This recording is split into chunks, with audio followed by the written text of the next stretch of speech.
Muito bem, meus irmãos. Então, ainda em pé, vamos abrir nossas Bíblias no livro de João. Nós continuamos a nossa série de mensagens no livro de João. E vamos entrar hoje no capítulo 7. João 7. E vamos ver do 1 ao 9. João 7, do 1 ao 9.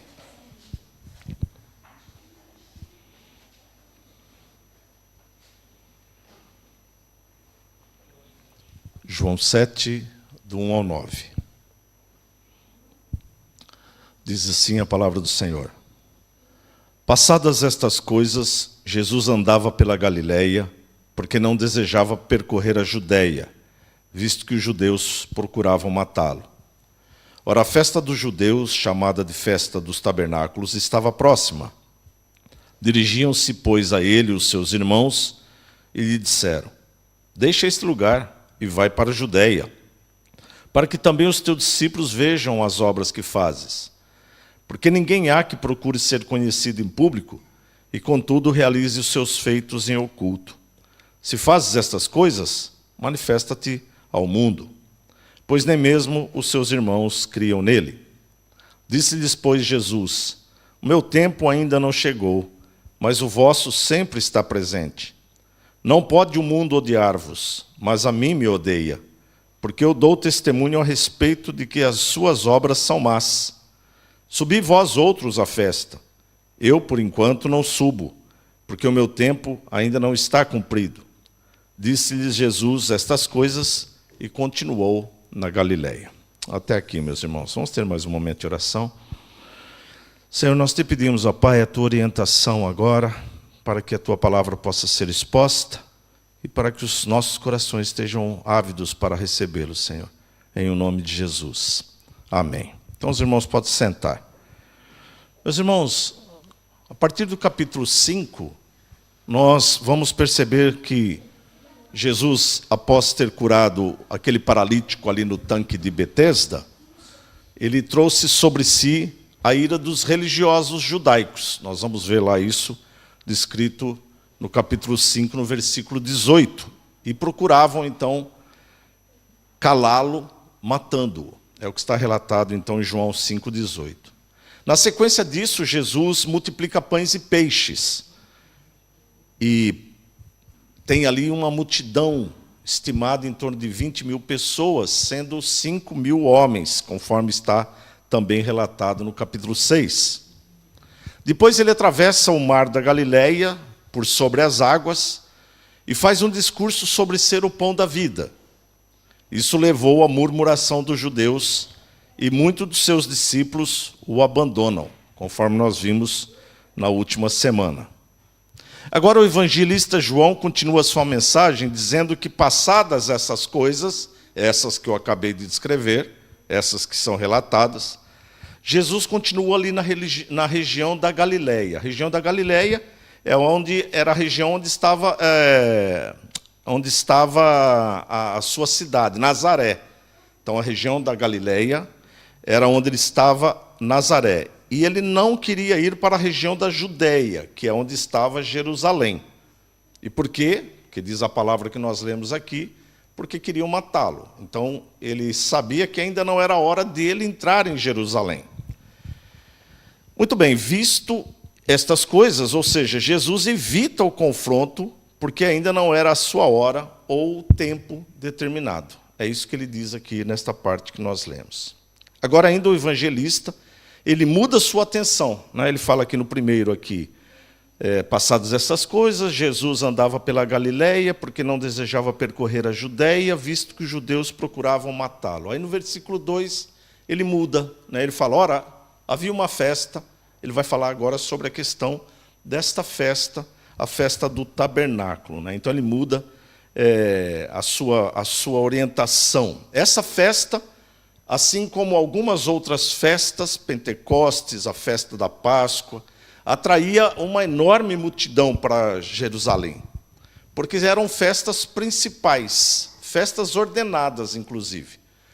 Então todo judeu pelo menos numa dessas festas, ele tinha que ir até Jerusalém. É onde ele levava suas ofertas, é onde ele levava suas ofertas pelos seus pecados. Então, nesta festa em particular, a festa do tabernáculo, ou também chamada de festa das cabanas, também ia muita gente, porque se reportava aos tempos em que o povo atravessou o grande deserto. Esta jornada, esta festa durava em torno de 7 dias. Eles ficavam 7 dias celebrando esta festa. E para isso, segundo Wiersbe, um teólogo, historiador, ele diz que a área do templo era iluminada por candelabros para lembrar a coluna de fogo que havia guiado o povo no deserto. E todos os dias os sacerdotes tiravam água do tanque de Siloé e derramavam de um cântaro, lembrando ao povo da provisão miraculosa da água da rocha. Então eles faziam todas essas celebrações, trazendo ao povo a memória de tudo aquilo que Deus havia feito para o bem deles. Também na altura dessa festa, que era entre setembro e outubro, eles celebravam também o fim da colheita. Por isso essa festa é chamada de tabernáculo, e porque reportava essa questão da travessia do deserto e também porque era o fim da colheita. A colheita que começava por volta de março, abril, e ia até o final de outubro, mais ou menos nesse período, era onde tinha todas as colheitas. Colheita do trigo, colheita da cevada, colheita dos frutos, todo do azeite, né, das azeitonas, da vinha. Todas as colheitas estavam prendidas dentro desse período. Então, no final da colheita, eles também celebravam essa grande festa, agradecendo a Deus pelo ano de fartura que Deus havia concedido. Ou seja, era realmente uma grande festa. E é interessante porque essa questão aqui chamado Festa do Tabernáculos ou a Festa das Cabanas era interessante, porque o povo não pernoitava nas casas. Eles construíam cabanas, que podia ser no quintal da sua casa, ou até mesmo em cima da casa, né? Porque o telhado das casas do Antigo Oriente não era como a gente conhece hoje, ele era algo plano.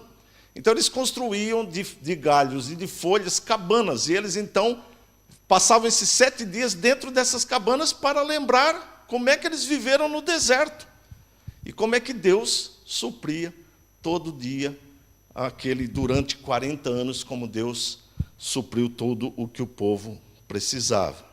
Então era realmente um tempo de muita alegria. Era uma festa, um tempo de muita alegria. E é nesse cenário, então, que vai ser descrito o capítulo 7. Por isso nós podemos dividir esse capítulo 7 em 3 partes. E é isso que nós vamos fazer durante, então, hoje, próxima quarta e na outra, para que não fique muito longo. Pode ser dividido em 3 partes. A primeira parte é antes da festa. Ele está aqui com os seus irmãos, conversando com os seus irmãos, Jesus, né, conversando com os seus irmãos, antes da festa. Aí eles vão para a festa. Do 11 ao 36 é a festa, ou seja, está no meio da festa. E dos 37 até os 52 vai abordar o último dia da festa. O que é que se passou no último dia da festa? Nesses 3 divisões, a primeira nós vamos falar sobre incredulidade.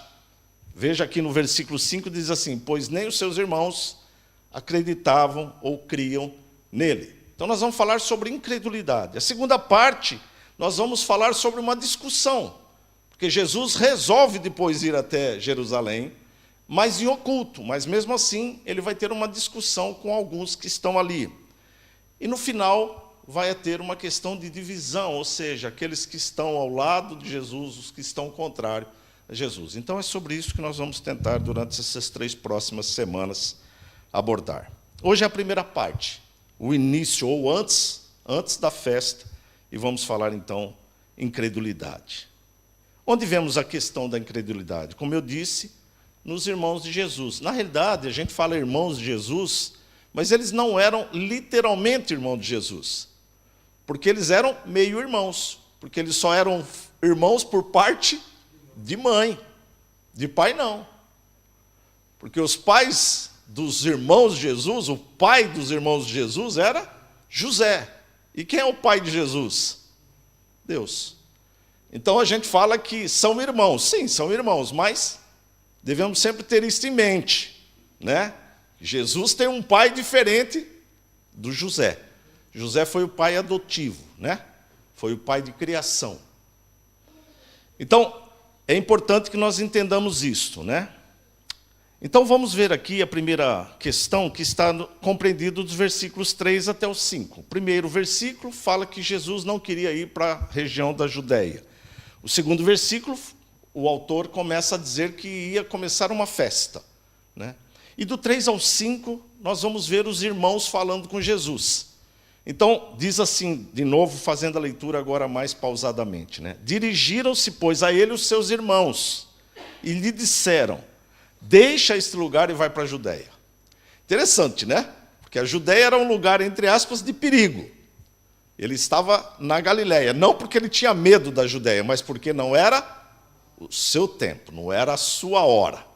Então ele não queria ir para aquele lugar porque não era o seu tempo, a sua hora. Mas os seus irmãos diziam para ele: deixa este lugar e vai para a Judéia, para que também os teus discípulos vejam as obras que fazes. Ou seja, outras pessoas, está cheio de pessoas aqui. Se você for lá, muita gente vai ver você fazendo essas obras. Porque ninguém há que procure ser conhecido em público e, contudo, realize os feitos em oculto. Se fazes essas coisas, manifesta-te ao mundo.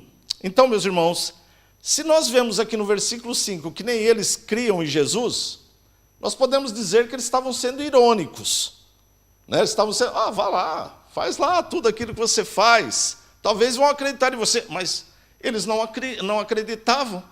Então nós podemos dizer que eles estavam sendo irônicos. Irônicos. Ele diz: deixa esse lugar. Ora, se é mesmo o Messias prometido, é lá em Jerusalém que você deve ir, porque lá é a capital religiosa do Império de Israel. Então, se você é o Messias que você diz que é, não é aqui que você deve ficar. É lá que você deve estar. Vá até lá, faça os seus milagres, para que os seus discípulos possam ver. Interessante, né? Que Jesus, então, rejeita essa ideia de proclamação. Já tinham tentado fazer isso quando ele multiplicou os pães. Nós terminamos aquela fala sobre a multiplicação dos pães, dizendo que a multidão veio para arrebatá-lo, para fazê-lo rei. E ele vai embora, ele vai para o monte orar. Não foi isso que nós falamos? Por quê? Porque não é para isso que Jesus veio. Ele não veio para ser rei de um reino terreno, mas ele veio para ser o rei de um reino celestial. Então as pessoas não estavam entendendo. Lembram-se que João usa a expressão sinais para falar de milagres, porque ele quer que nós olhemos para aquilo que Jesus quer nos ensinar. Por isso nós chamamos de sinais. Por isso que o evangelista fala sobre os sinais. Então Jesus rejeita essa ideia, porque ele não queria que os seus milagres fossem fonte de atração de pessoas. Não era isso que ele pretendia. Essa forma de fé, através de milagres, é imperfeita, porque se baseia em sinais apenas. E Jesus não é isso que ele queria. Nós podemos ver pelos relatos dos evangelhos que, mesmo diante de milagres, o povo, em grande parte, continuava incrédulos. Lembre-se que, quando nós terminamos o capítulo 6, nós vamos ver que, devido àquela discussão a respeito de Jesus ser o pão da vida, diz que muitos dos seus discípulos vão embora. Então Jesus pergunta para os verdadeiros discípulos: vocês também querem ir embora? Então essa pergunta Jesus continua fazendo para os verdadeiros discípulos. Então, e vocês? Eu também não faço nenhum milagre espetacular na tua vida. Eu não faço nenhum milagre no dia a dia da tua vida. Mas e vocês? Creem em quem eu sou? Essa pergunta continua a ecoar nos ouvidos do povo, né? Nós precisamos entender. Às vezes nós vemos isto em igrejas que pensam em atrair as pessoas prometendo milagres e bênçãos. Quantas vezes nós vemos isso? Quantas vezes? Nós vemos estampados na entrada das igrejas, né? Hoje, grande tarde de milagres, né? Hoje é o dia da sua bênção. Então, quem é que faz os milagres? É Deus ou aquele que está oferecendo milagres? Se é Deus, nós não podemos dizer que hoje é dia de milagres. Porque Jesus, por exemplo, disse que em determinado lugar, na sua região, ele não pôde fazer ali muitos milagres porque eles não criam em Jesus. A ideia do milagre, que nós continuamos crendo num Deus de milagres, é segundo a santa vontade de Deus, não segundo a vontade ou conformidade do homem. É isso que nós estamos vendo aqui. Os irmãos de Jesus falavam assim, vai lá, faz milagres lá, vai lá. Tipo assim, estou determinando para você, vai lá. Não é dessa forma que funciona. Eu vou lá quando o Pai enviar. Aí eu vou lá. É dessa forma.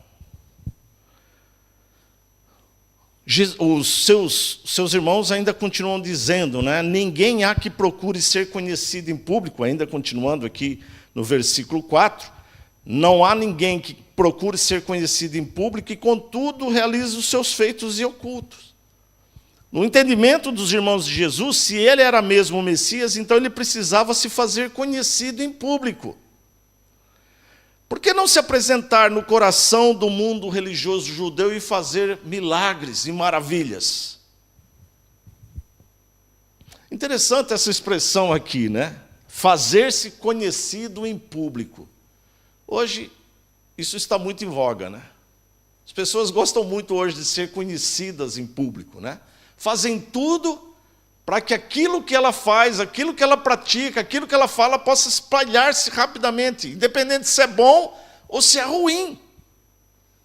As pessoas querem ser conhecidas, até porque hoje isso até dá dinheiro, né? Ser conhecido até dá recursos, né? Mas as pessoas querem isto. A igreja não. A igreja não precisa ser conhecida em público. Embora nós também divulguemos os nossos trabalhos, nós também divulguemos as mensagens, mas não porque nós queremos ser conhecidos em público, mas para que Cristo seja conhecido do povo. Essa é uma questão importante.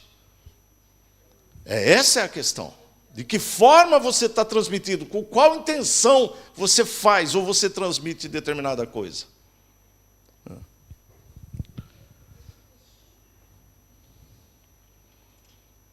As pessoas, meus irmãos, precisam de ser reconhecidas, elas querem notoriedade. Não era o caso de Jesus. Ele percorria as regiões e pregava para quem quisesse ouvir. Ele fazia os milagres de uma maneira natural, no sentido de que era conforme as necessidades das pessoas.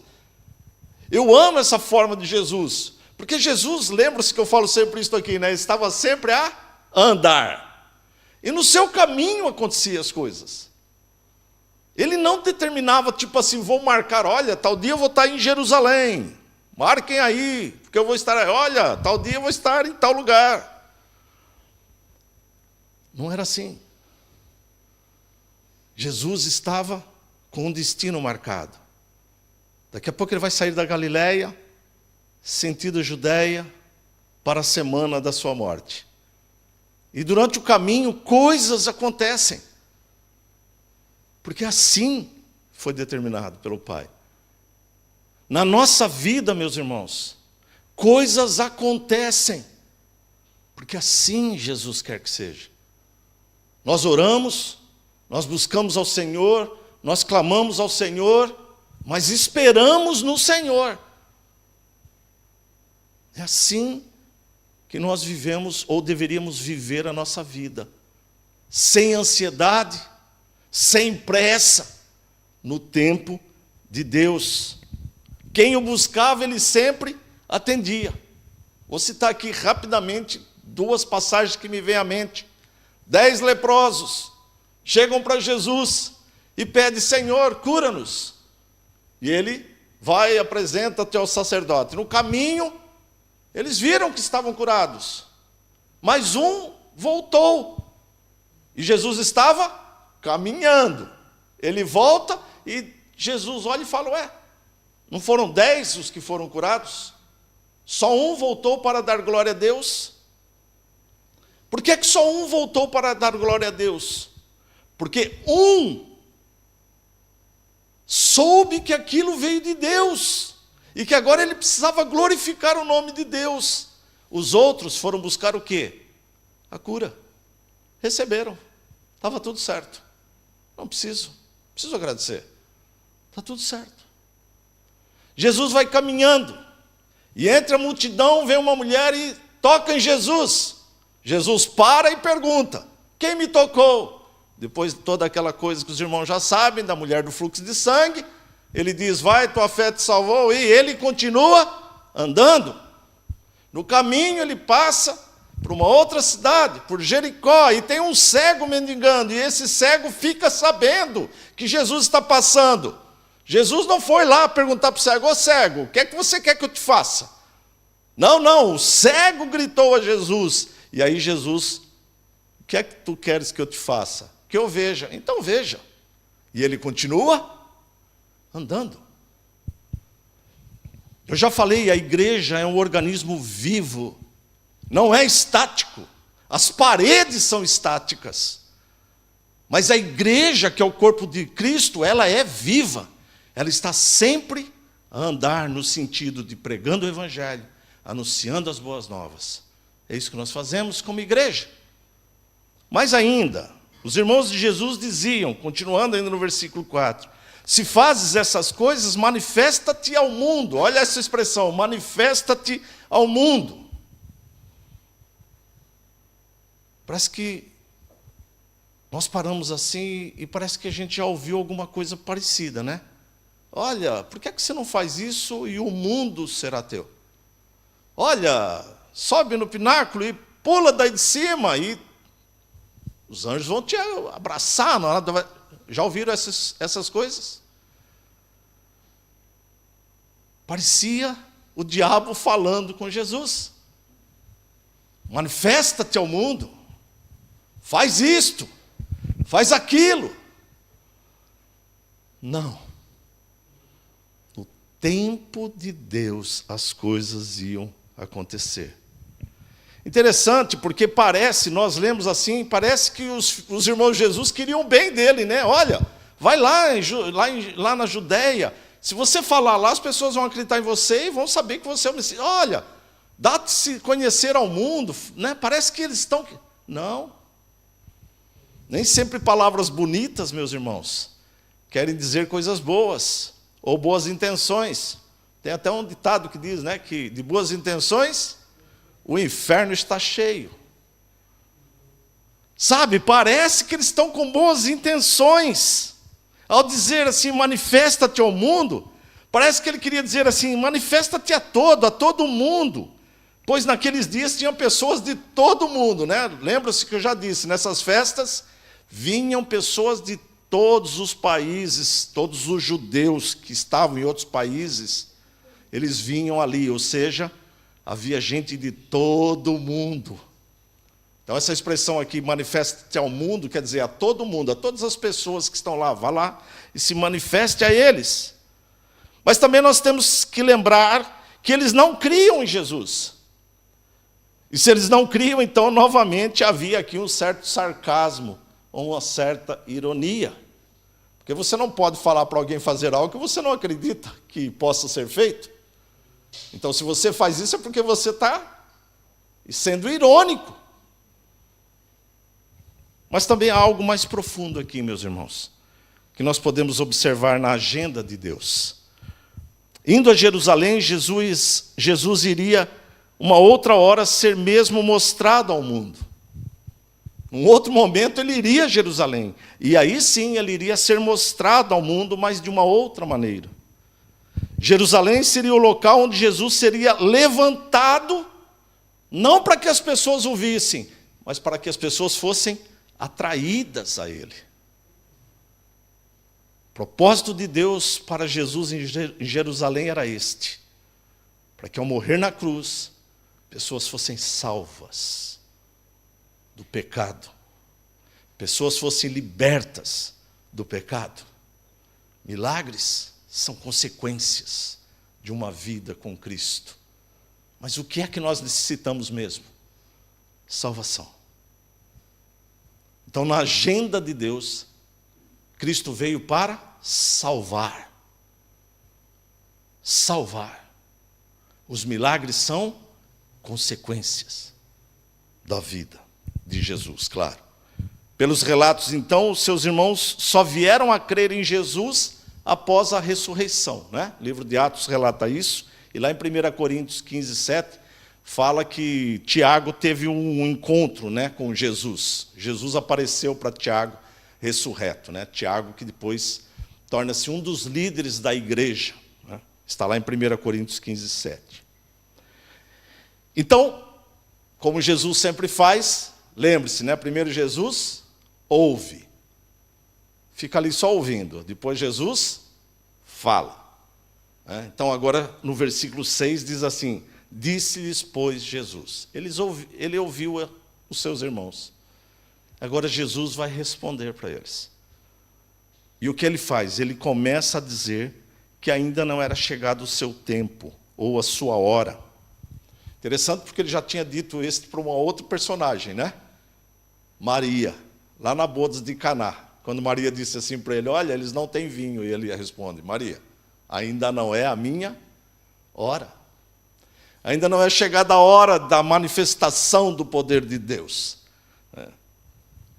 Ou seja, quando chegasse a hora determinada pelo Pai, e não na agenda humana, ele iria a Jerusalém. Ou seja, Jesus diz a seus irmãos que para eles qualquer hora é hora. Olha o que ele fala aqui. Disse-lhe, pois, Jesus: o meu tempo ainda não chegou, mas o vosso sempre está presente. Ou seja, a hora é de vocês agora. É vocês que têm que ir para a festa. Vá, porque é assim que está determinado. Vá, eu irei no meu tempo.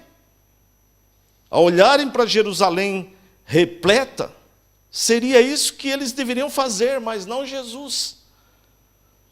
Meus irmãos, já repararam como nós, às vezes, queremos determinar as coisas que pertencem só a Deus? Ou ainda que queremos adiantar aquilo que Deus já está marcado? Às vezes nós temos uma ânsia, nós temos uma pressa. Nós sabemos que as coisas têm que, muitas vezes nós temos ideia, olha, as coisas têm que ser assim, mas nós queremos adiantar, nós queremos ir adiante, né? E eu sei que muitas vezes acontece isso, volto a dizer, às vezes a gente fala assim, até para o bem, né? Às vezes eu estou aqui na classe de novos, e às vezes chega um irmão ou outro e fala assim: pastor, ainda vai demorar muito para acabar o curso, né? Bora, não precisa ter pressa. Não precisa ter pressa. Você precisa ter pressa para se salvar, não para ser membro. Membro é uma consequência. É claro que nós queremos as pessoas membros da igreja, mas não precisa ter pressa. Vai devagarinho, para que você entenda tudo bem, para que não haja dúvidas na igreja que você vai frequentar, que você vai passar a ser membro, você vai passar a ser parte integrante do corpo físico da igreja. Então, às vezes eu falo assim, né? As pessoas, às vezes um irmãozinho chega assim: pastor, ainda vai demorar muito? Olha, nem sei. Acho que uns 3, 4, 5, 6 meses, não sei, porque eu não sei como é que vai andar as coisas, né? Então, às vezes nós temos aquele desejo, mas o que é que Deus quer de nós? É que nós estejamos sólidos na nossa fé, que nós estejamos fortes, resistentes, e para isso nós precisamos aprender a vontade do Senhor. No versículo 4, nós vimos que os irmãos haviam pedido que ele se manifestasse ao mundo. E agora Jesus, no versículo 7, responde: não pode o mundo odiar-vos, mas a mim me odeia. Interessante essa frase de Jesus. Não pode o mundo odiar-vos, mas a mim me odeia. Por que é que o mundo odiava Jesus? Ele mesmo explica.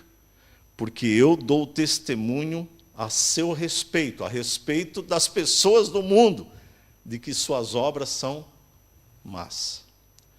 A obra de quem é má, meus irmãos? De todos. Aqui não tem bom, não tem ruim, não tem assassino, não tem pessoas que fazem boas obras. Todos nós somos maus. Todos somos maus. E é interessante isso, porque ele está falando para os seus irmãos. Ele diz assim: olha, se eu for lá, o mundo me odeia, Mas ele não odeia vocês não, porque vocês são parte do mundo. Pode ir lá, o mundo ama vocês, vocês são o mundo. Vocês são o mundo. O mundo ama vocês. O mundo odeia quem? Você. Você. Vocês são odiados. E não são odiados porque vocês são bons. Eles são odiados por causa de quem vocês são. O mundo nos odeia, não porque nós tenhamos alguma coisa para eles odiar, é por causa de quem nós somos. Nós somos filhos de Deus. Nós somos salvos em Cristo. Então, quem é que eles odeiam? Cristo. Cristo. O ódio está sempre colocado em Cristo. É claro que isso respinga em nós, porque nós observamos a vontade de Cristo. Então, respinga em nós. Ou seja, meus irmãos, quando nós lemos João 3,19 e os versículos seguintes, eu não vou ler tudo, eu vou fazer um resumo, nós percebemos bem o que isso significa. Jesus disse que ele é a luz do mundo ali no capítulo 3. E a luz veio para expor as trevas, e expor as obras que as trevas praticam, as más obras. Então, eles odeiam a luz, porque a luz expõe aquilo que é feito nas trevas. Quando vivo nas trevas, ninguém das trevas me odeia, porque eu estou no mesmo ambiente de todos.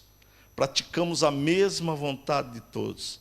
Por isso o mundo odeia Cristo, porque ele expõe o pecador. A luz expõe-nos a quem literalmente nós somos. Cristo é a luz da qual nós nos enxergamos como pecadores. Olhamos para nós e nos arrependemos do que nós somos. Mas nas trevas não temos essa identificação, não temos esta visão. Mas o mundo não odeia o pecador, como eu disse há pouco, pois são parte do mundo, pertencem ao mundo, e o mundo ama o que é seu. João vai falar isso no capítulo 15, versículo 19. O mundo não ama o pecador, porque é parte do mundo. O pecado é o mundo. Então, estamos todos no mundo, mas a partir do momento em que você é salvo em Cristo, o que é que a palavra diz? Nós vivemos no mundo, mas já não pertencemos mais ao mundo. Nós vivemos no mundo, mas já não pertencemos mais ao mundo. E aí então passamos a ser odiados pelo mundo. Então Jesus diz: subi vós para a festa, pois esse é o seu tempo, é tempo de vocês gozarem a festa. Esse é o seu momento, vão, participem, se alegrem. Ele continua: eu por enquanto não subo, porque o meu tempo ainda não está cumprido. Ou seja, Jesus disse que iria no tempo segundo a vontade de Deus, segundo o tempo de Deus. Em breve ele faria isto. No versículo 10 nós vamos ver que ele então resolve ir até Jerusalém, mas em oculto. Ele vai sozinho agora, né? Então, ou seja, no tempo de Deus. Quando viesse a Jerusalém para realizar aquilo que o Pai havia dado como a ele fazer. Novamente aqui podemos contemplar a soberania de Deus. O Pai tinha um plano para o Filho e nada poderia frustrar este plano. Então ele permanece na Galileia. Meus irmãos, nós paramos por aqui hoje e eu gostaria só de dizer aos irmãos que nós devemos entender que a vontade de Deus será sempre realizada e de acordo com o seu tempo e a sua determinação. Não devemos querer apressar ou achar que podemos adiantar algo. É claro que nossas limitações muitas vezes nos levam a desejar rapidamente aquilo que o nosso coração anseia. Mas lembre-se que o nosso Deus é didático e sempre estará nos ensinando lições, mesmo nas aparentes demoras em responder. Sempre Deus está a ensinar. Nós vamos orar crendo que Deus nos ouve e que, segundo a sua vontade, Ele agirá. É assim. É isso que nós tiramos nessa noite deste estudo. Esperar sempre em Deus. Que Deus abençoe os irmãos que estão a nos acompanhar. Nós vamos ter um momento de oração aqui na igreja e nós vamos orar despedindo os irmãos que estão em casa. Vamos orar ao Senhor. Pai, nós te agradecemos, Senhor, por este momento em que pudemos estar aqui presentes para louvar e glorificar o seu nome. Obrigado por cada um que esteve aqui nesta noite. Obrigado, Senhor, por aqueles que nos acompanham através dessa transmissão. Que o Senhor possa abençoar estas vidas, Senhor. Que o Senhor possa guardar, que o Senhor possa curar. Que o Senhor também possa levar pessoas a buscar ao Senhor. Que haja salvação nesta noite, Senhor, ó Deus, para que o teu nome seja glorificado. Ó Pai, em nome de Jesus, Senhor, ó Deus, que este lar que nos acompanha possa ser abençoado, que esta família que nos acompanha possa ser abençoada, Senhor, para a honra e glória do teu santo nome. Conceda uma noite de descanso, Senhor, ó Deus, uma noite restauradora, e que amanhã possamos contemplar toda a beleza que o Senhor nos concede. Em nome de Jesus. Amém.